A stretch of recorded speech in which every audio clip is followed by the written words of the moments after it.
I did talk about having an orgasm in front of 6,000 farmers. What? They give me a standing ovation in the room, and I'm going, oh, sit down, come on, it's not that good. Let's just get a clip of her eating some cake and then we can let her go. Just clip that out. That's all I want from Jameela. Straight on OnlyFans. Is this promo for your bakery? You can't be serious. I am the most unpopular person in this industry. Well, not being funny, based on those two stories, rightly so. Yeah, exactly. That's Do you what know what I I mean? mean. It's insane. Hello, I am Priyanka Chopra, and I'm here with Romesh. I think it's good, right? It's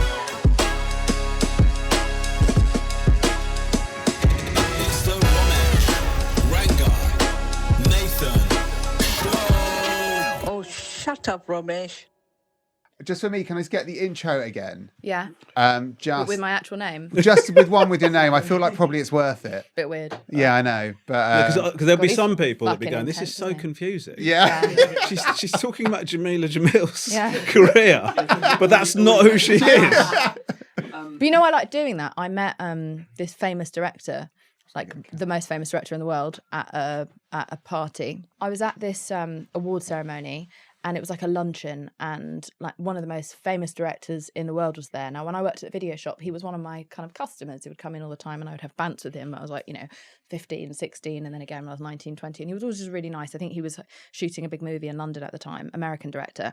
And I'm at this lunch, and I'm there for the good place, and we're winning like one of the most prestigious awards you can get in Hollywood. And so it's, it's a very small room of people, and he spots me and he goes, oh my God, hey. And I'm like, no way does he remember me from 25 years ago at the video shop. Wow, I must have really made an impact. So I'm thinking like, hey, look at me, look how well I did from the video shop. So I go bounding up to him, and then he goes, so how's Quantico? And I was like, fuck, he thinks I'm Priyanka Chopra. And now I don't want to have an awkward time with him. Oh my God. Because it's not inherently racism, even though she and I do look nothing alike. But I was like, I don't want to make this uncomfortable.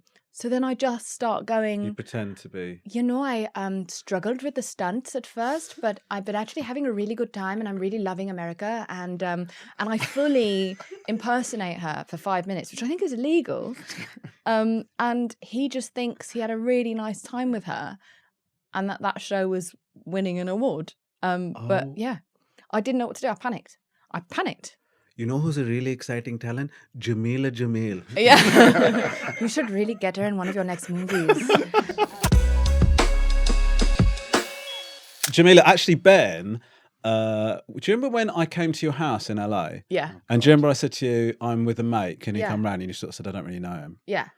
I'd rather you didn't, which is... Yeah, well, no, I've got a no Marlon Randos policy. Yes, fine, Yeah. it's fine. That's Marlon Rando right there. Hello. Hi, it was one of the most. So we. Well, you were very excited. You were I was very excited to meet you. Oh, I'm sorry that we didn't let you in my it's house. fine. What happened was, I think. Well, think about it. Do you know what, Jameela? You would have let him in. He would have sneezed. He would have to evacuate the building. Yeah, exactly.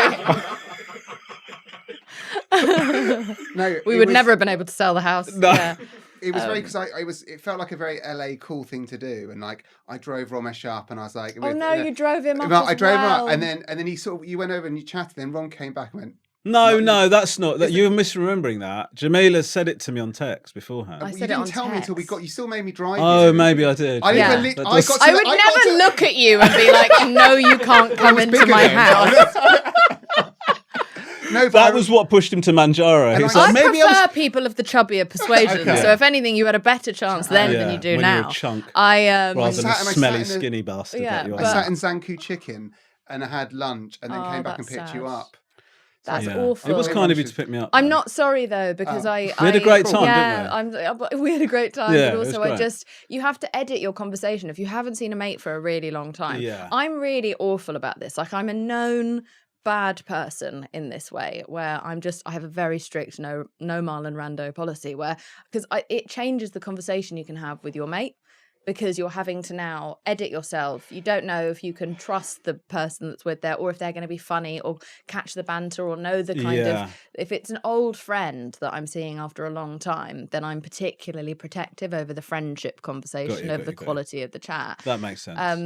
And also, I'm a grumpy, unfriendly guy. Yeah. Openly. Yeah. Same. No. Same. Not you, Romesh. Well, I have a weird story about you. Oh, do you? Go on. I do. My friend was Get ready with the scissors on having this. sex, and she was having sex while the telly was on.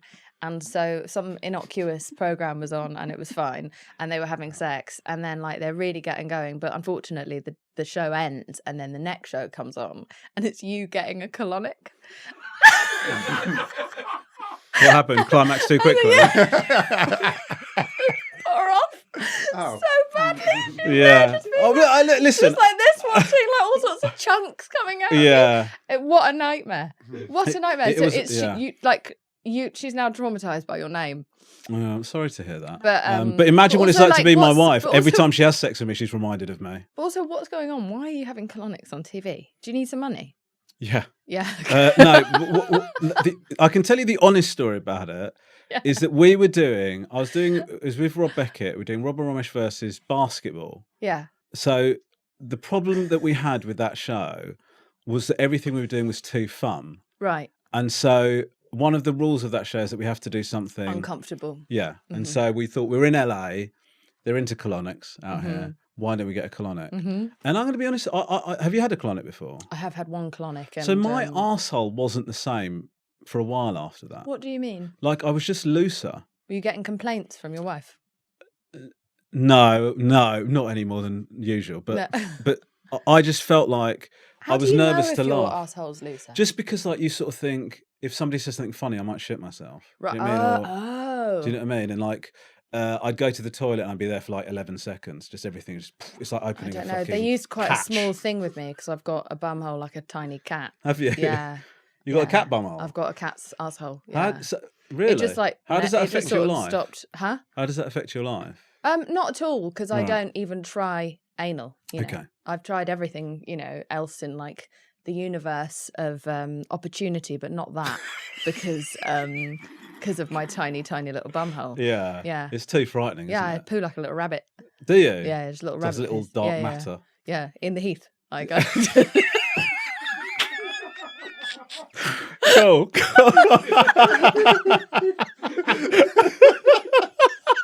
Now that we're in the mood to eat, yeah. we've actually got your present because because one of the things that you said is that your life is quite cake dominated. Yeah, right? yeah, big time. So actually, Ben, Yeah, can we Oh get my the God, present yes. for Jameela, please? Thank you. I love cake. Good. I hope you Oh, like no, this it's going one. to be some sort of like evil. No, I don't mean think so. I cake. mean, oh, it's so good You looking. once tweeted you like, or on Instagram said you like strawberry and cream cake. Oh, yes. so that's this my is strawberry and favourite cream cake, and Yeah. it's gluten and nut free. Oh no, I am sorry that I didn't let you in my house. Yeah. Well, That's all right. first of all, No, what do you mean? Don't. no, first of all, That's Jameela, he amazing. didn't make it. Okay. Yeah. You didn't make it. No, it's from a bakery actually that I'm part owner of. Are you? Yeah. What's going on? What do you mean? I had cake at this bakery. I really liked it, Yeah, and then I became an owner. That's Coughlin's, incredible. yeah. Do you want me to? Do you want some? Yes, please. Okay, Does you that- don't, well, wait, no, you it's- don't want that. No, I do want Do that, you but want me to cut it? is that all right? Because I'm going to fuck it up. Do you mind? I didn't- It'd be so cool. Do you know what my dream was on this podcast? What was For the two dream? brown people to have a white butler, Yeah. and it's and Oh my it's God, happened. Finally, reparations. Yeah, you owe us. 43 You trillion. can't- Are you allowed? Are you going to have some? Well, it's not vegan, is it? No, I thought I got vegan, but I didn't. So. No.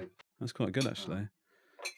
You If seem I like don't wanna- you seem like a very nice man, and now that I've met you, you can come I into have- my really? home. Yeah. Yeah. thank you. Can we just Yeah. photograph? Because it looks like Ben's proposing with some gatto. I don't want to. Can I just make an observation for your bakery? Yeah. Yeah. And I don't. If I was doing a cake, and this is just my thing, Yeah. I would cut the stalks off the strawberry. That's really annoying to have to. Would you? Yeah, yeah, yeah. Yeah. It's No, really you're fucking right. You annoying. could do everything else in the cake, and then you'd also take the stalks off. It also looks like worse with the thing Yeah, on it. Do you think It's still so? delicious though. I think they leave the stalks on to show that it's the gluten-free one. That's like the universal symbol for no What, just gluten. a bit worse. Yeah. Yeah. It is a bit worse, isn't it? Gluten-free. Yeah, It's a bit awful. worse. How is it? This is great. Great.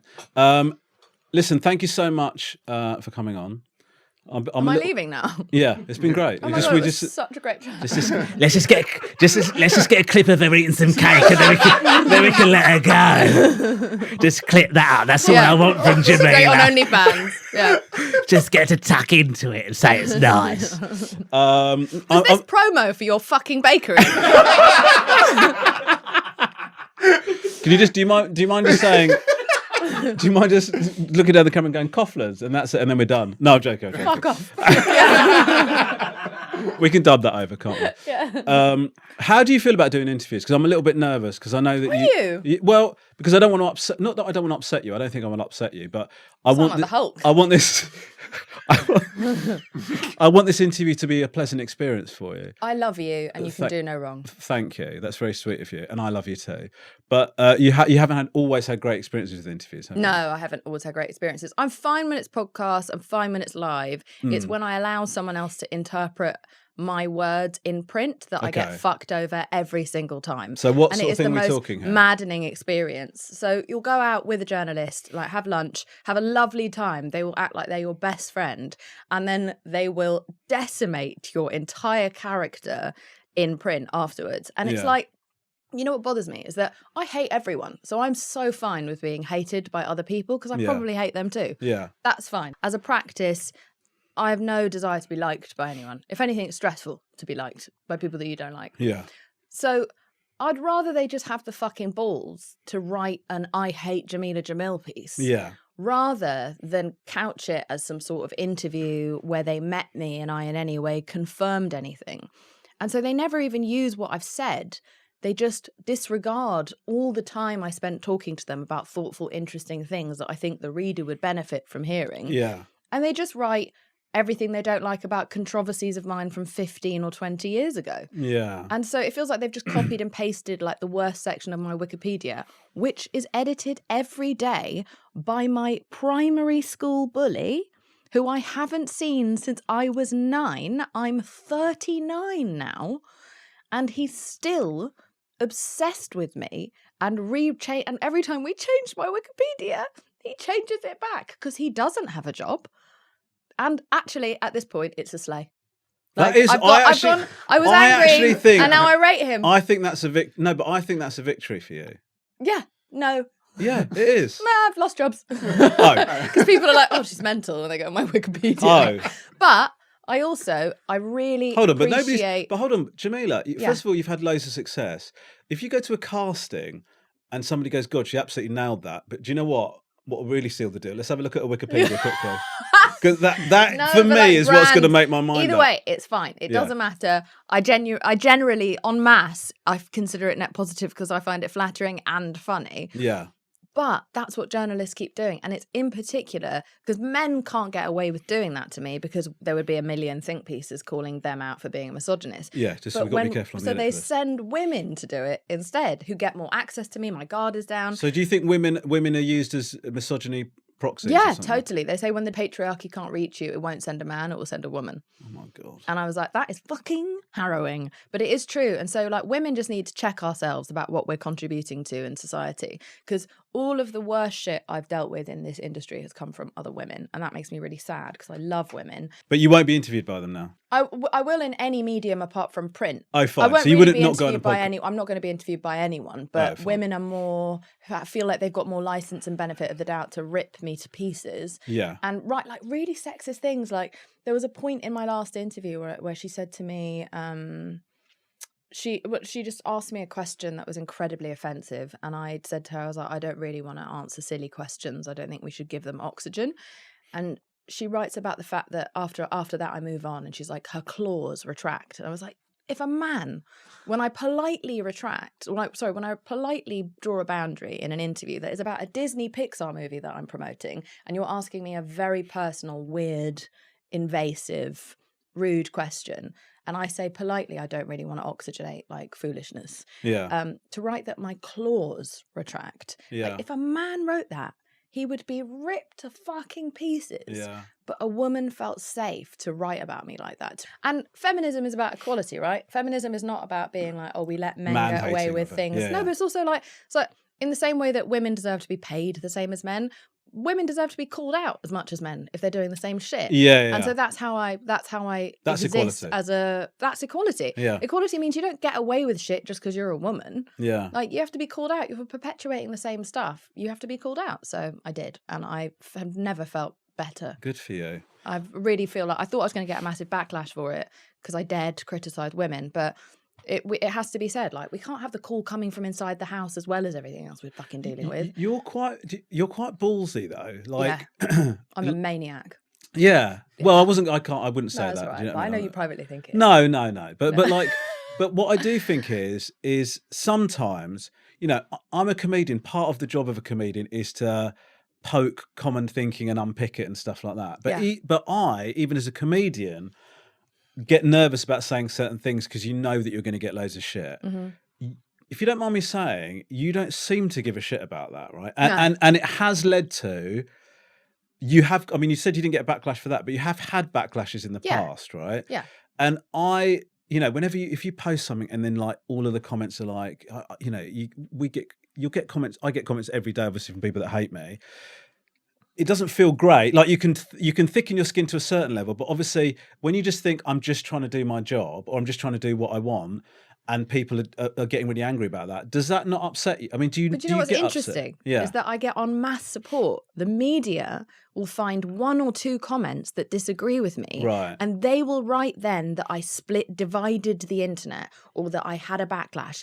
And it's like, you probably wrote the comment and then had cause to write an article about it. And you'll read beyond the headline of the backlash what the backlash actually is. And it's one person commented that they didn't like what I said or didn't agree with it. And then technically one is enough to say I had a backlash. Yeah. One is enough to say I divided the internet. That one of the recent ones was like, I think I just simply said under a picture of a topless photo of the CEO shooter, I was like, this man's about to be very famous. Yeah.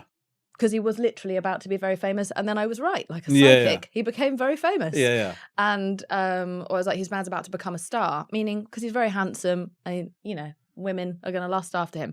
That gets 4,500 people like that comment, and one person goes like, "This is shameful."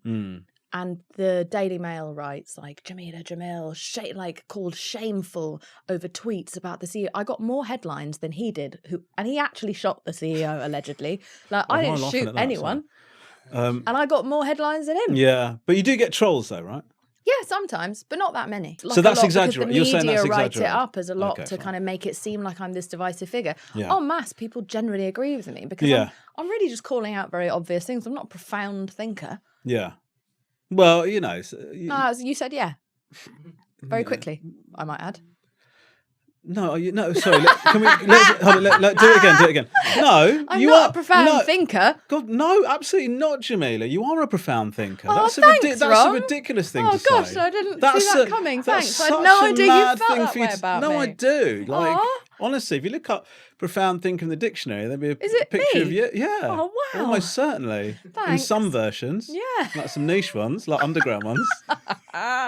Jameela, my mum has a question for you. She's not under the table or love anything. her. She sent in a voice note. Ben, could you play it in for us? Yeah. please? Oh my God, I can't believe she knows who I am. I don't know what this question is, I'm by so the way. starstruck. Yeah, well, don't be starstruck by a voice note. She's probably offering you a job. I'll take it. Jameela, I am playing... Go on. Okay, listen. Hi, Jameela. I'm Romesh's mom. We haven't met, but I Yeah. just wanted to know, with all your busy work and running around, how often do you check in with your mother? I love to know, because then I can have a go at Romesh. Okay. That sounded... The way that Mum paced that question is like she's speaking English for the first time. I mean, there are a couple of It was pretty very meaty... freshy, There are a wasn't it? couple of Yeah. meaty pauses. So, Jameela, we've not met, but I have a question. I'm It was like AI. I feel like it was more aimed at you than Jameela. Yeah. I don't talk to my entire family, so you win. High five. Oh, Tell suck that to on your that, mum. Mum. Yeah, there you go. I'm the pack sheep of my family.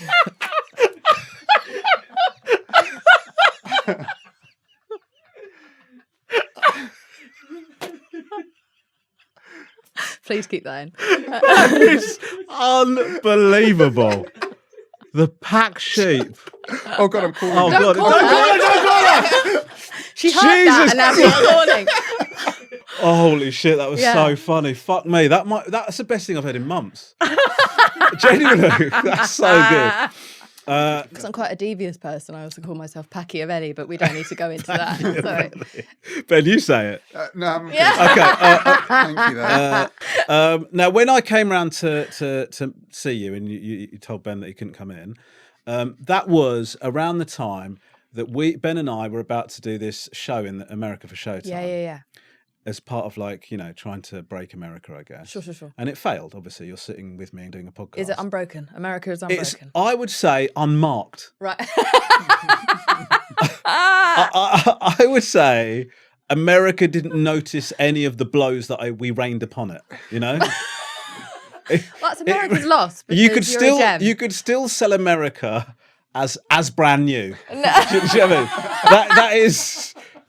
That is how I'm box fresh, you know. Right? Yeah. But the reason I mention it is because you seemingly, without the sort of shark-eyed ambition to do that, have smashed America. I mean, it's unreal what you've done, right? Thank you. Amazing stuff. You know, The Good Place, She-Hulk. You're friends with Larry David. You're in a Pixar movie. There's all this shit. What I want to know is how did you do it? So, talk me through. A lot of dick. No, I'm willing to do. I am willing to do I don't even that. have crazy throat game. I would suck my way down the industry. I think. Right. Yeah, it would be really bad. Just yeah. Yeah. Actually, Jameela's out of She-Hulk. Do you know Yeah. why? It was quite toothy. She's got a tiny bum hole, so it's not going to work out. Oh, so Jameela, this isn't good with your mouth. Let's try the bum. Oh no, Yeah. it's even worse. My cat's anus. Oh, my leathery bacon. So you managed to break America despite your cat's anus. Yeah. So how crazy. did you do it? How did you do it? Crazy. I don't know, man. I came over there to be a writer. It's the most uncharming story in history. I get asked sometimes by universities to come and talk about my trajectory, and I'm like, no. Because it's not relatable. I just went to America with no visa, no contacts, no friends. I had a bit of life savings left from working at the BBC. I had no plan. I just knew I wanted to get out of England because England were telling me that my time was up at 28. They were like, oh, you're going to need to rebrand yourself soon, have a reboot, maybe go on Strictly Come Dancing, which is a great show. It's just that that's the show that a lot of people go on to kind of reintroduce themselves to the nation. Yeah. And I was like, I'm 28. I'm about 18 months away from that. Yeah, but I'm 28. None of my male counterparts are being told to That they've do got that. to But I'm rebrand. being given a kind of TikTok. It's changed a lot in the last 10 years, which has made me really happy. But back then, we still thought by 30, you're sort of washed up in the industry. And I just thought, oh, fuck this then. I'm just going to go somewhere else if I'm not wanted here because I've aged out in my 20s. So I went to America and everyone here was like, don't go. You're too chubby. You're too Pakistani, you're too, old. So I went anyway because I love to be stubborn out of spite. And I planned on really just being a writer and a DJ. And then they needed someone very annoying and tall for The Good Place. And I was asked to go to that audition, and I was like, I've never acted before. Is that genuinely true? Genuinely true. I've Okay. never acted before since being primary school. No, you know what I sure. mean? Like the That plays. all I was counts, like tree number 3 in Joseph and the Technicolor Dreamcoat. Yeah. But did I ever tell you what happened that made me go to the audition? No. It's an insane story. Okay. Okay. So I'd actually gone to my agents to say, I don't want to be, they kept on trying to get me to go on TV. And I was like, I don't want to do telly jobs anymore. I just want to be a writer and a DJ.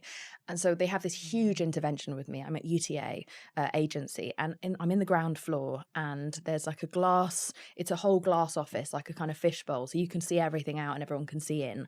And I can also see the front door of UTA. So as I'm talking and I'm explaining it to everyone and I'm arguing with all my agents, just being like, I don't want to be on TV anymore. I really just want a quiet, peaceful life.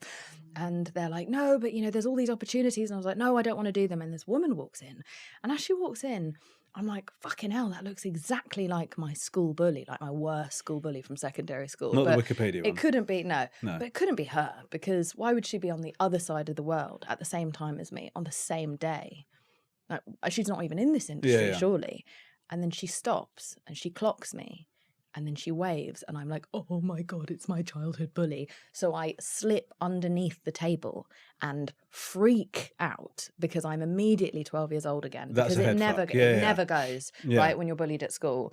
And all of this is a front, you know, for really what is just a terrified 12-year-old. So I'm under the table hiding, but she can see me. So I'm like, oh my God, this is exactly what she thinks I'm probably like now, still a spineless. So I pretend to pick up my pen from under the table. Smart. And I start doing like pantomime of like, I found it to my agents. And my manager's like, what the fuck is going on? So I tell them, I'm like, listen, guys, I'm sorry. My school bully who traumatized me has just walked in to the agency. And they're like, oh my God, what did she do? And in this moment, suddenly agents are people who want control. And almost all of them have been bullied at some point. So I'm no longer in a room with agents. I'm in a room with everyone's inner 12-year-old as I'm telling them the story of all these things that this girl and her friends did to me at school. And now they don't care anymore about my career. They don't care about anything. They just care about me as a human. And it's very rare to have a human-to-human experience with agents in America, in Hollywood. So they're like, what do you want us to do? Do you want us to get kicked out of the agency? And I was like, no, it's bad karma. It's bad karma. They were like, well, tell us what to do. We'll do anything. And I was like, okay. It's a bit weird, but do you think you could give me a round of applause? And they do. They give me a standing ovation. They give me a standing ovation in the room. And I'm going, oh, sit down. Come on. It's not that good. Oh, guys, sit down. You're making a scene. And they're like, oh. And so she's looking, everyone in the agency is like looking into this room as I'm having this glorious, completely fabricated moment. And then I'm like, okay, this is amazing. I'm going to go now and I'm going to call you from the car park. This is so sick. Thank you so much. So I leave. I walk straight past her. One of my agents shouts, congratulations on your nomination. I'm literally unemployed with no visa and no money at this time. And then I leave there. I don't even look at her and I just saunter past in my moment of victory. This is so good. And then I get to the car park and I call them and I was like, oh my God, you're the fucking best. That was the best moment of my life. Like you've like healed my inner child. I'll do anything. You'd mentioned an audition you want me to go to. I'll go to that audition. And that was the audition for The Good Place. And I got it. And I only said I'd go because I was like, there's no way I'm going to get it because I don't know how to act. And then within a few weeks, I was standing opposite Ted Danson mic'd up on a film set in Universal Studios, like the iconic Universal Studios, right next to where they shot Back to the Future and Jaws and Jurassic Park. And I was living something that was beyond my wildest dreams. Like I'm a huge cinephile and I worked at a video shop for like 5 years. I was obsessed with film. And it was like, I used to watch TV and film all day at that video shop. And it was almost as if Ted Danson had like reached through the screen and picked up that 19-year-old and brought her inside. And so then I was an actress. Isn't that mad? Well, it's so cool, isn't it? To sort of work and get nowhere. And it just happens to you almost by accident. Yeah. Sweet. Congratulations. Yeah. But that was it. That's how I got into acting. And then after that, I've just been very lucky and I got to do DC with Keanu, who I've loved my whole life, and The Rock and Kevin Hart. And yeah, I'm just sort of, now I'm ticking off like a fuck it list. It's better than a bucket list.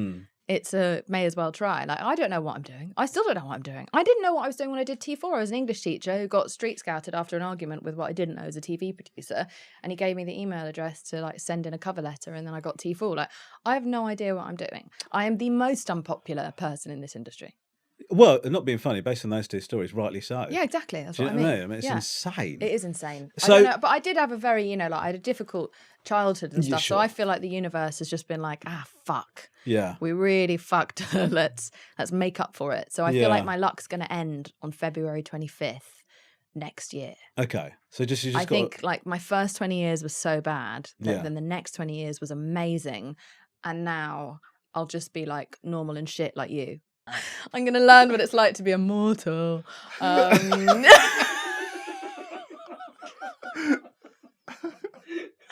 dreading it, honestly. Yeah. Well, let me tell you something. It's not great. You have to sort of hire a room and pay 3 blokes to laugh at the shit you come out with. It's tragic. They're doing a really good job. One of them's almost crying. What was it? So Good Place is an amazing show. Thank you. Incredible. I didn't know you'd watched it. Yeah, and what I think is like, I think elevates it above. most stuff, almost all the sort of stuff like that on TV is, first of all, it's very funny. You are brilliant at it, because I know you talk about not having the acting experience, but the part you play is actually quite a tricky comedic part to play, and you do it really, really well. Thank you. I don't want you to think I'm overstating this because it's you, but the philosophy in that show actually changed the way I think about it. Like that whole kind Same. of the grappling with what it means to be alive, and what, having a sense of purpose, and what constitutes a good person and what doesn't. That show asks all those questions in like a really beautifully silly way. It must have been an amazing thing to be part of, because the other thing is, I was about to say spoiler alert, but if people have not watched it by now, I shouldn't be responsible for that. Yeah. But there's a mad twist at the end of the first. It's so unexpected. Yeah.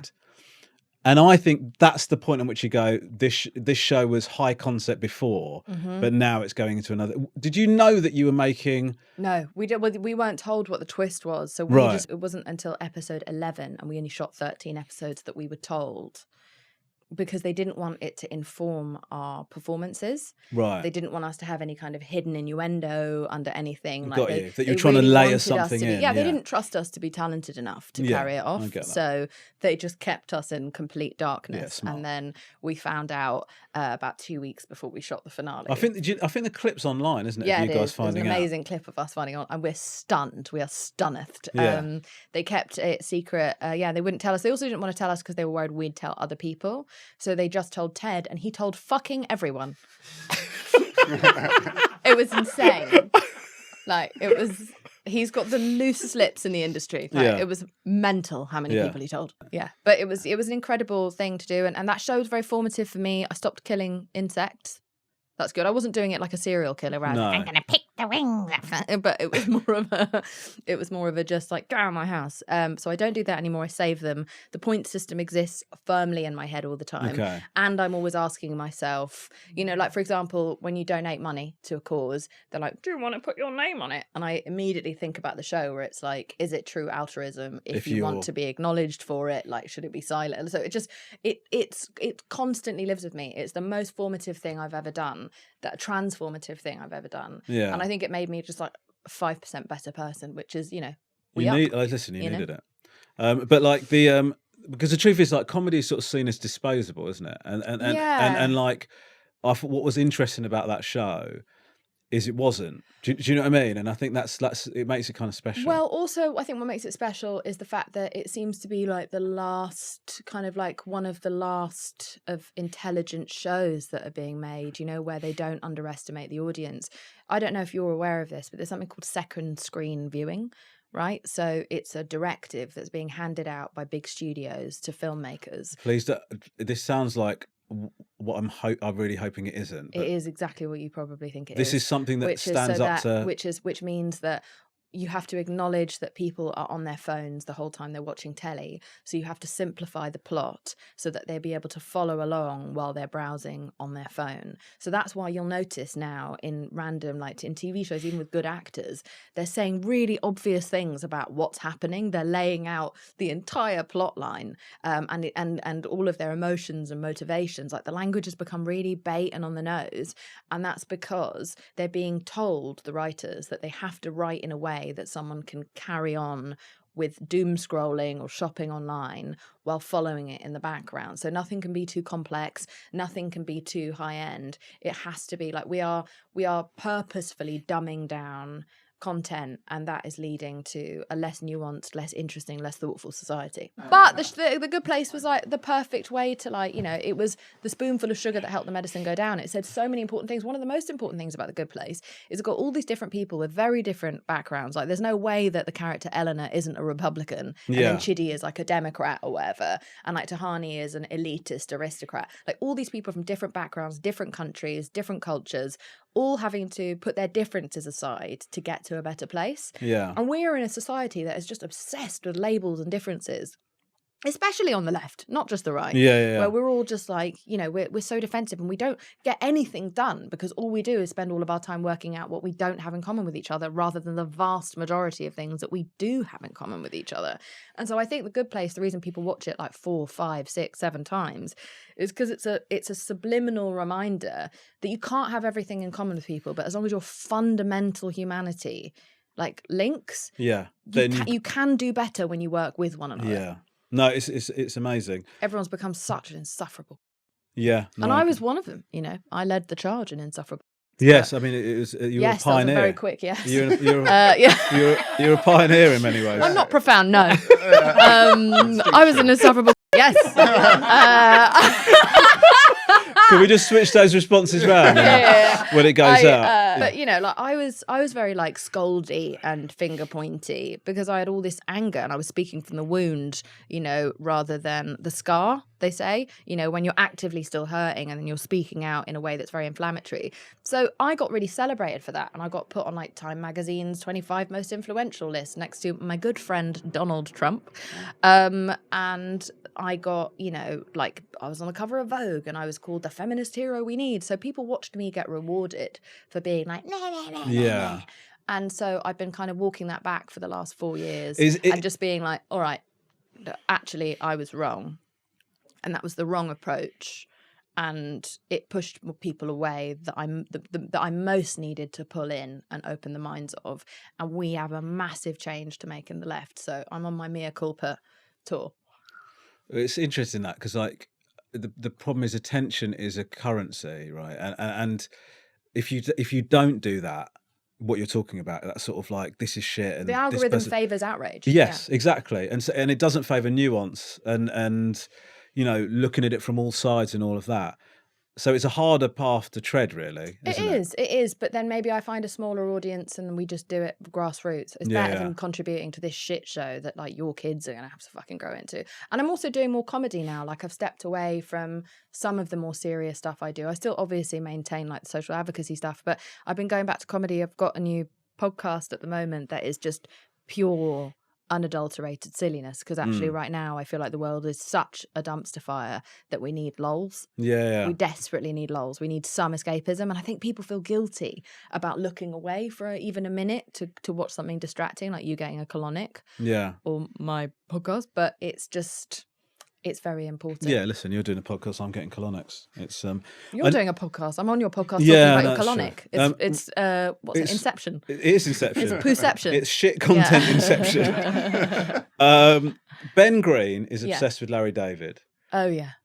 Is it right that did you officiate at his wedding? I did officiate his wedding, yes. How did this all come to? How did this all come to? Because actually, what people might not realise is, underneath the surface, Larry David and yourself have got a lot in common in terms of your outlook on stuff, I think. Yeah. We are the same person. Yeah. So how did you I don't want to give too much away about his own privacy. No, sure.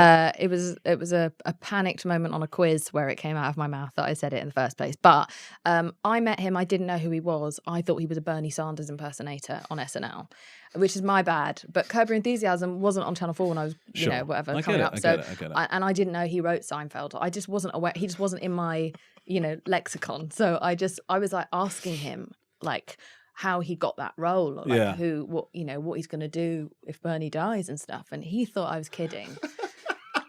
And so we had a whole 1 hour conversation about me asking about his career, where he was giving funny answers and I was taking them seriously.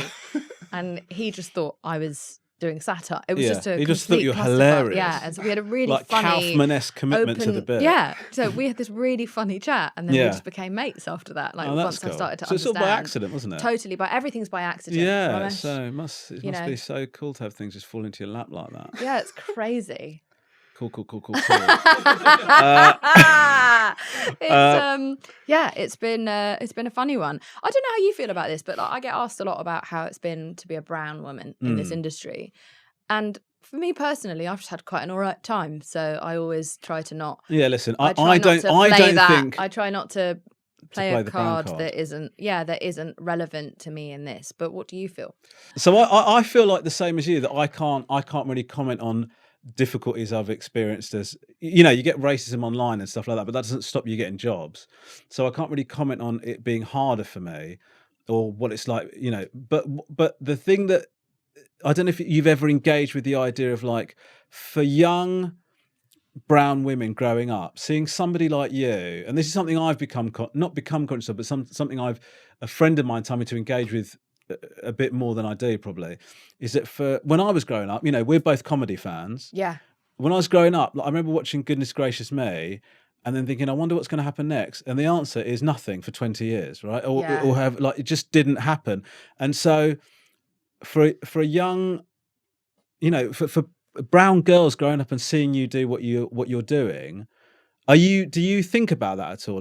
Do you feel like you've got any responsibility? Do you feel like... No, I'm closing all the doors behind me. That's what I think. Yeah. I just think, do you know, like, why damage the USP? Yeah. Do you know, like, occasionally get sort of... No, scarcity is the way forward. You sort of get young brown comedians going, I watched you for a while and I decided to get into it. I don't want that. No. That's not what this is about. I wanted you to go, that's cool. I could do it if I want to, but I'm not going to. Yeah. Because Romesh needs work. You should be the king. Yeah. Yeah, 100%. Yeah, king of the Browns. Yeah. Do you know what I mean? You've been a big inspiration for me. And well, that's upsetting, isn't it? What, because you feel old now? Well, no, not that, because you're like, you know, you're in fucking Pixar films. Oh, shut up. You're a national treasure. I've got a very shaky reputation in this country. Shaky indeed.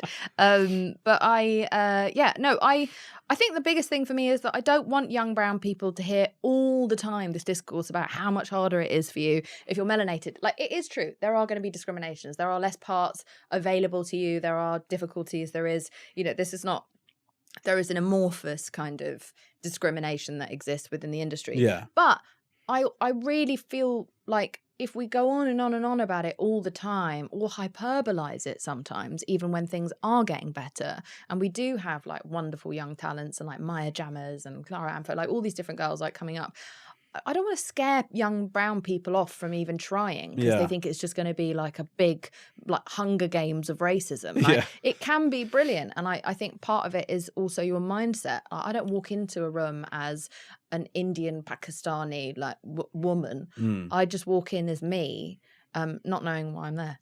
Really, or what's going on. Yeah. And then I don't know, you stumble into a room and they go, do you want to be the lead in this movie? And you go, I guess so. Yeah. I only came in to get a sandwich, but I'll do it.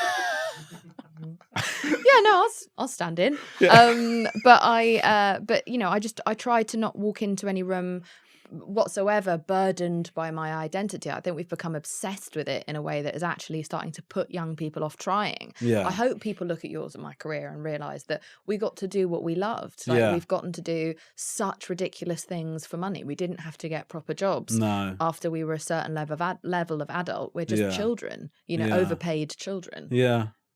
With great hair. You know, that's absolutely. It. That's what it is. But you know, like, we're so lucky, and so I do hope young people, especially of like melanated ones, know that it is possible, and it's not helpful for you to just sit there thinking about all the hurdles all the time. Yeah, I have a very white man I have a very white man brain, like straight white man brain, where I'm just like, why not me? Yeah. You know what I mean? Like, fuck it. I live my life in just a fuck it bucket. Yeah, I do that same thing. Why not me? And then the person I'm auditioning for tells me, and sort of, and forwards the feedback to my agent. I'm sorry, but this is the world's smallest violin. Like, why are you talking like we're just sitting in your like doorway where you live? Shut up, I'm Romesh. trying to be humble, but I fucking smashed it. You smashed it. Look, your name's written in gold, bro. I know. It comes off. Look, it's already flaking away. You mentioned 25th of February. Yeah. Big birthday for you. Yeah, 40. 40. How do you feel about it? Obsessed. Really? Can't wait. Just want to get older and older and older. I want to be a wild old woman like Miriam Margolyes, who has no idea who the fuck you are, which was such a mad interview. I know. I love her. You handled that like a champ. How else can you handle it? Yeah, exactly. Just hit her. Yeah, I mean, listen, after the interview, Crossed what your happened mind. is it's really nice. But let's just say she couldn't handle herself as well as she thought. She's such a ledge, isn't she? I want to be just like her when I'm older. Yeah. Sort of borderline racist.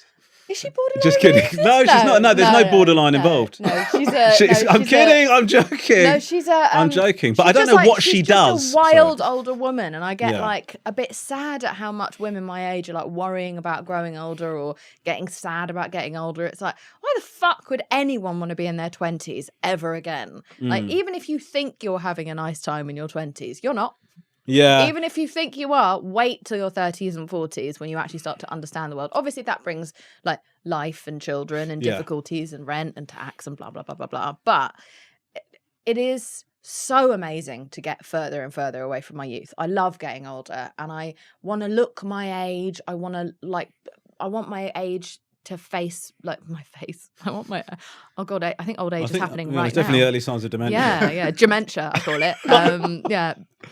I want to embrace it all. I want to be a wild old woman. When I'm throwing out clothes sometimes, I'm there's something that feels a bit young, but I'm like, but it will be funny again when I'm 80. So I'm going to keep it. Right. So I'm just sort of planning for my old age self. Like I think about my 85-year-old self all the time. Every decision I make, it's like, what would she have wanted me to do? And so everything I do is I'm being haunted by my 85-year-old self. Oh, that's good. So I don't do any of this like, oh, my 16-year-old self, she can go fuck herself. She destroyed my life. But my 85-year-old self, I don't want her to think about me the way I think about my 25-year-old Got you. self. That Do you makes know what sense. I mean? I've never heard anyone say that before, but it is interesting. Well, I'm very profound. But I've also, you are. You're one of our I'm profound known to be thinkers, very profound, yeah. and an interminable. Yeah. It's not what I said. I said insufferable, but Did you? That's new. That's new. Sorry, I added a bit of stank to It's it. all right. Yeah. What are you going to do for your 40th? I'm going to have a big pillow fight party in pajamas with cereal stations all around the dance floor. Do you want to come? Well, I'll probably just watch it on OnlyFans by the sounds of No. it. It's not sexy underwear. It's like proper underwear. Yeah, I'd love to come. Proper Where underwear. is I said it? it's not sexy underwear. It's just proper underwear. It's like supportive. It's proper pajamas. It's supportive. Yeah, it's M&S. Yeah, no, it's proper pajamas. You're I just having a wanna pillow have pajama fight? party with a pillow fight and like everyone's favourite cereals and milk. Really? And all That sorts of sounds things. Yeah, wicked. that's the plan. Can I come? Yes, I would love for you to come. I'd love to come. I've got a friend of mine that you don't know that would like to, but you've not really engaged with him. I'm going to send you a text about that later. Can you tell us a bit about your podcast, Wrong Turns, please? Yes, I have become sick of inspiration. I think we need to get rid of it. I think everything's become too inspiring online. I want to be anti-inspiration, pro-commiseration. We need to stop shoving silver linings up people's arseholes. Yeah. All right, especially mine. It's not going to fit. I'm sick of it. And I think that we need to own our shame and humiliation and not try and turn it into some sort of palatable, positive experience for the listener. Right. So I invited all my favourite funny people, you're invited, to come on and tell us their most humiliating stories. And we don't package it up with a nice bow. We just laugh together. There's no punching up, punching down. We just punch ourselves. And it's very funny. And it seems to make people very happy because it makes them feel better about their lives. Because everyone likes knowing someone had it worse. Yeah. Everyone. I've got a little, it's not a game as such, but a little thing. It's not from your mum again, is it? No, it's not. All It's this is quotes from you. Okay. Okay. Oh, God. Okay. Now It's called Misquoted. I'm going to need more cake. it's called the game's called Misquoted. Oh, great. That's the story of my fucking life, isn't Okay. it? See, it's Just a good being- game. Ron wasn't sure this was. I think this is going to be good. Yeah. When did I say I wasn't sure? You didn't seem sure when we. Well, I'm not sure about any of this. I mean, like, why have they've got elephants in here? Fucking racist as shit. Isn't this it? one. Yeah. That was Will. It's giving Yeah. it's very bud ding ding, man. Yeah, I asked them to take out the Mark poppadoms. Sri Lankan, he chose them. It's fine. Okay, fine. All right, I guess that's okay. Right, so 2 of these quotes are real, one's made up. All right.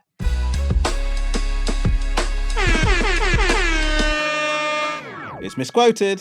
I just want you to tell me which one you haven't said. I'm insane. God knows what I said.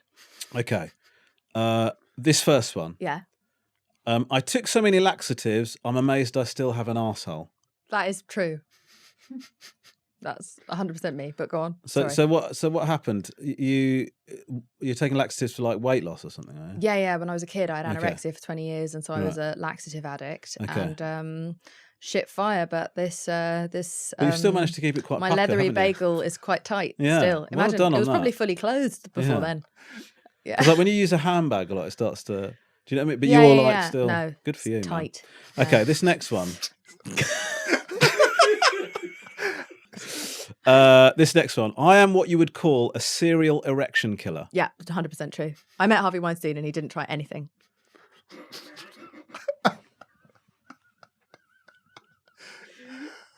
Did you feel sad about that? No, I didn't feel sad about it, Yeah. but it was it's discombobulating when everyone's like, oh, I've been like hunted by predators in the industry, and they have, and I've seen it, but never got like harassed really beyond like ask for an inappropriate dinner. But like, I've been fine.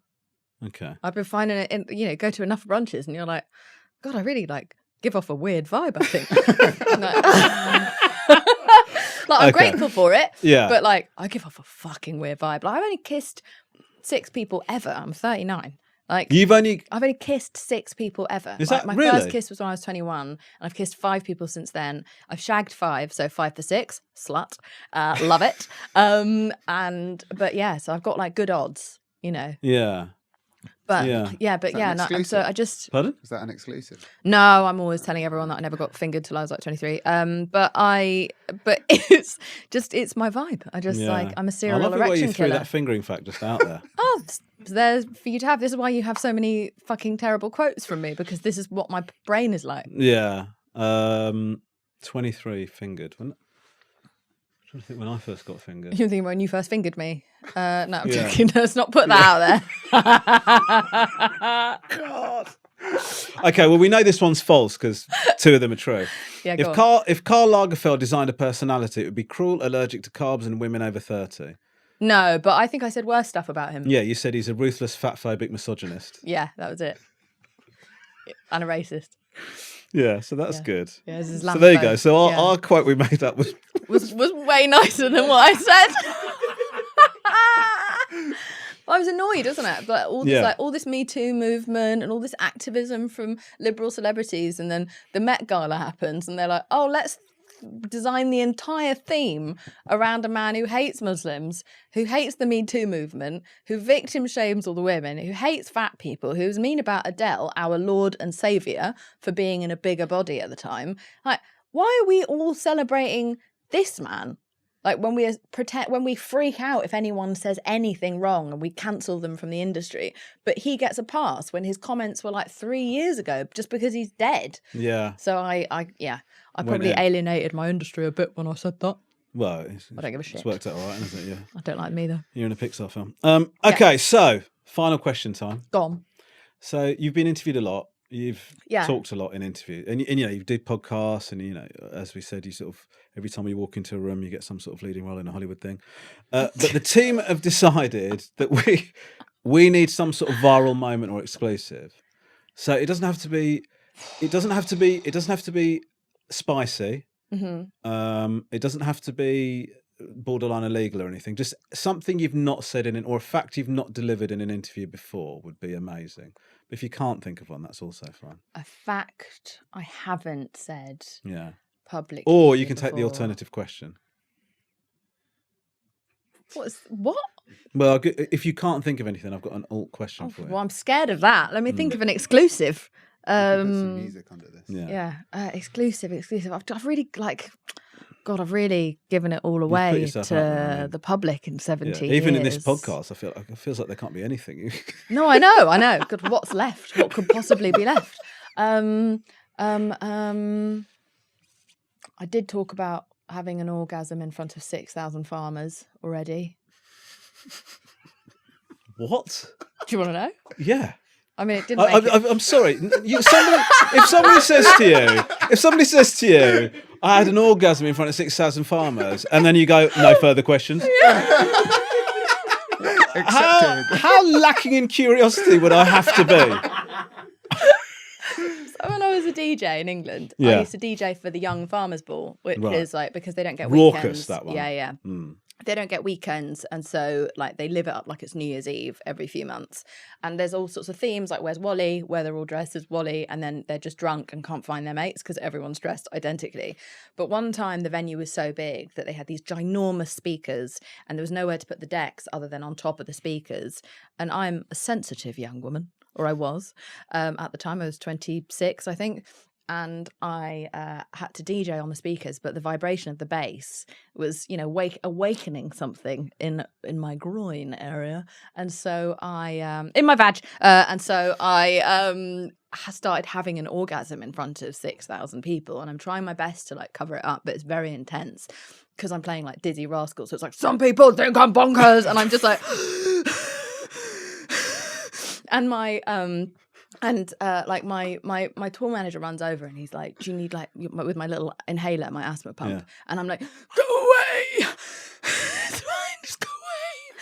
So I have an orgasm, and then I think I've like gotten away with it, and I think it's mildly funny.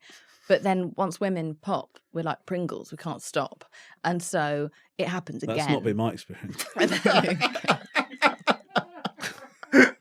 Hasn't found fame in No, America the lid- or the- the clitoris. The lid went on very quickly after 1.5 prings. Yeah, well, it just started happening again and again and again, and after like 3, Why did you keep it pulling a stops rewind on being Bob? funny. I didn't. Like, I was like looking for Bach in my set. I was like, how do I stop this? Like, where's the Adele? Like, Yeah. I need something with no bass, but all my stuff is very like hype because it's for uni students and farmers. Yeah. So it was Very just everything orgasmy. was like very orgasmy. Yeah. So I think I came relentlessly for an hour set and then fainted at the end and couldn't feel anything from like the waist down, and then couldn't even pee for like 12 hours. But I barely survived. And you know, you can die from that. You can have heart failure if you come too many times in a row. Obviously, you don't have to worry about that. But No. it's very dyslexia. dangerous. Yeah, but it's very dangerous. So I was Yeah. like, imagine if this is how I die. Imagine if I come as I go. What a fucking That's nightmare. mad. Also, the other thing is, for anybody that then goes on to sleep with you, thinking about who is your best ex-partner, it was an hour set in front Yeah, of some farmers. James said that recently. Yes. My boyfriend, he was like, and I've been competing with that DJ set ever since. Why are you playing Dizzy Rascal? Doesn't matter. Just get into it. Get into it. Okay, well, let me ask you this. That was great, by the way. Do you want to do the alt question anyway? Yeah, we'll do it anyway. Yeah, fuck it. But if you I've don't want got to no answer boundaries. it, if you don't want to answer it, it's absolutely All fine. right, okay. Out of all the celebrities you found infuriating, who's the worst one? Ooh. Who's the worst one? For what sort of reason? Who's yours? Who's my most infuriating celebrity? Well, I mean, I don't think I've sort of got into this. I don't really think anybody's an arsehole. I mean, look, I got into a little bit of online beef with, and I've not met him, but I got into a little bit of shit with Laurence Fox. Well, so did I. I said he looked like a freshly wanked cock, Well, and that was a problem. I And I take that back now. I went on tour and talked about Laurence Fox, and I must have done 100 days, which means I think I've called him a 25,000 times. Oh, that is actually worse than what I did then. But you know what happened to me is that Yeah. I went and like did Letters Live at the Royal Albert Hall recently, Yeah. and I bumped into Richard Ayoade there. And I don't really know him that well, but we were about to do the last leg together. And so I thought I'd go over and like say hello. And I say hello, and he was like, "Oh, you should meet my wife later. She really likes you." So I was like, "Oh, I'd love to." So I go over and I meet Richard Ayoade's wife. I don't know, her background or anything, but she's a lovely, smart, wonderful woman, and we're having that lovely chat. And I was telling her that, I'm sort of writing a book at the moment. One of the things I'm writing about is how much of a cunt I used to be publicly. And she's like, "Oh God, I'm not aware of this. Like, what's an example of a time you were terrible?" And I was like, "Oh, like I said, Laurence Fox looks like a freshly wanked cock." And then suddenly all the oxygen leaves the room, and she goes, "Oh, that's my brother." And I was like, "You can't fucking you can't be serious." And then I thought it would be appropriate to say, well, for whatever it's worth, you don't look anything like him, which didn't make it any better, obviously. And I adore her. God. And Richard just went, "Yeah, there was really no time to warn you there." Was she all right? She was all right. She was so sound about it. Like, she could see how embarrassed and sorry I was. But And then she said, you "That's know, my brother." And fact by the that- way, I work for Pixar. Yeah. That's exactly the kind of But that's assassin why I vim. made the podcast. The reason the podcast is called Wrong Turns with Jameela Jamil is because my whole fucking life is just like moments like that stitched together. Like, I met Catherine O'Hara from Schitt's Creek and Home Alone and everything. Yeah. She's an icon, and I'm in love with her. And so is my boyfriend. Like, he's just like got such a huge like crush on her. And so I was telling her this when I met her at like the Elle Awards or whatever. I was like, "Oh, I just love you so much," and like, "Oh, and my boyfriend's obsessed with you, and he hopes that I look like you when I'm old." That's not what I meant. And then it just hung in the air. And then she just was so gracious about it and was just like, "Oh." And I was like, "Why? Why is this my life? Why is this my brain? Like, why am I, like, it's like my worst."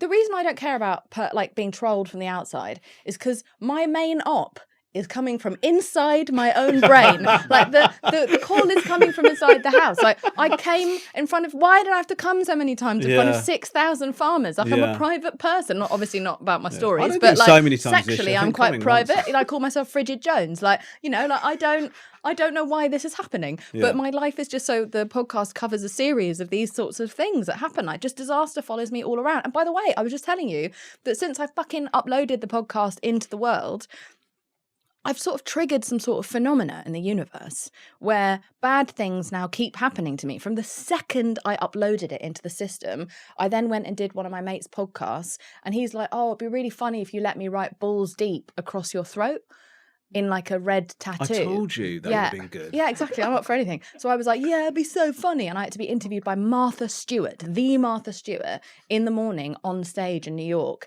And I just thought that would be fine. But obviously my skin is drier than Gandhi's arsehole. So it took to the tattoo, like, I'm very bumhole orientated today, sorry. But like it took to, like, the tattoo just took to my skin and then wouldn't come off. And it's balls deep written across my throat. And I haven't got a polo neck or anything. It's fucking summer in New York. And I have to go, and this was about 6 weeks ago, I have to go and meet Martha Stewart, and I'm pouring like pure alcohol on it from the minibar. Nothing's coming off. I eventually had to claw it off my skin the whole journey on the way there. Barely got it off. And it then just looked like I'd been choked. I just look like I've been choke fucking just before I meet her. So nothing. I got bitten by a fly. Didn't know they bite people. Yeah. Got bitten by a fly last week, and then it infected my entire eye. My entire eye blew up, and then my face, and then my body. Like none of this was happening before I started this podcast. I don't want to It's freak, like Final I don't want to freak you Destination. out, but that Yeah. happened to me and it stayed like it. Please, can we give it up Oh God. for my favourite pack sheep, Jameela Jamil? If you've enjoyed this episode of the Romesh Ranganathan Show, make sure you follow wherever you get your podcasts, Apple, Spotify, YouTube, all the big ones, and you can enjoy more great content like this. And in fact, I'd go further to say, even if you didn't enjoy this episode, just follow anyway for shits and giggles. And on the Thursday episode, We're going to be taking questions from viewers and listeners. Oh, So that's exciting, isn't it? it's interesting. Yeah. And if you've got an interesting story or a question for my mum and I, or even like a family dilemma you'd like us to help you with, please do get in touch via our email address, podcast@rangabee.com, or you can voice note or text on this number, 07731 62 33 55. I'm Romesh Ranganathan, and this has been the Romesh Ranganathan Show. What a narcissist. See you next time. Oh, shut up, Romesh.